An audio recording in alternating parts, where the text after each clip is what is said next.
this was the first time that I met him. And when I went home, my mom asked me why him, because I'd met a lot of different teachers, priests, swamis, lamas.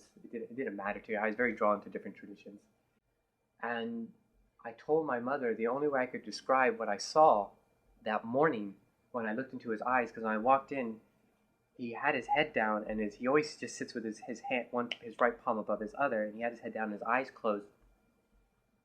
I walked over and I just bowed, and he put his head up a little and he opened his eyes, and what he called Shaktipat, to receive blessings through the eyes.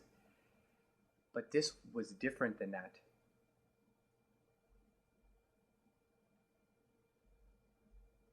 This was something that I had never seen before.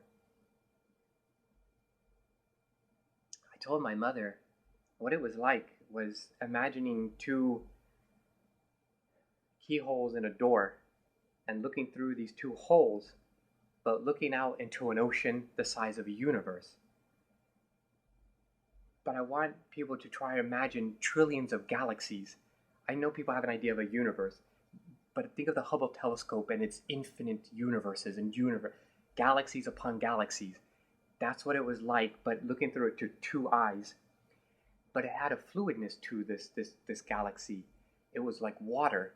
But the only thing is that the water, there was not a single vibration upon the water. It was perfectly still. And I remember I got goosebumps. My heart started beating, and I thought to myself, he's done it. He is absolutely complete. He's transcended everything.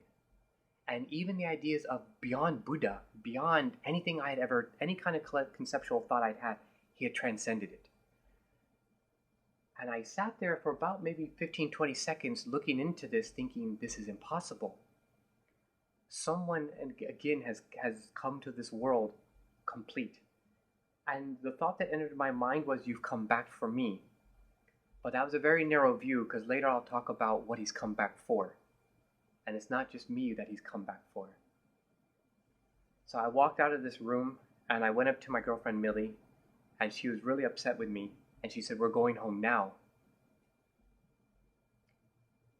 And I told her, we can't go home. I've been waiting 6 years for this. I said, give me one day here. Give me 24 hours, and in 24 hours, you don't want to be here, but I'll go home with you. So we stayed in these tents, and that night I prayed to Dharma Sangha, and I asked him, whatever it is you do,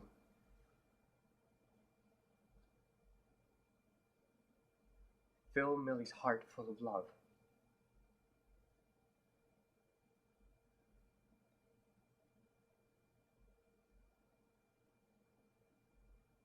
And let me stay for these 6 weeks. So the next morning we woke up, and I rolled over to her and I said, are we going home? And Millie said, no, we're going to stay the 6 weeks. So I asked, why are we staying these 6 weeks?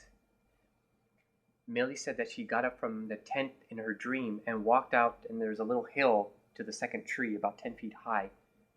Millie had walked to the edge of this field, and she said she looked out into the field and she saw thousands of monks in the field, bent over in yellow and red robes, picking up flowers, except for one monk was different, and he wore white robes.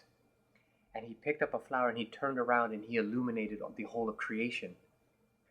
And she said, that's why I'm going to stay. She said, I'm interested who this boy is.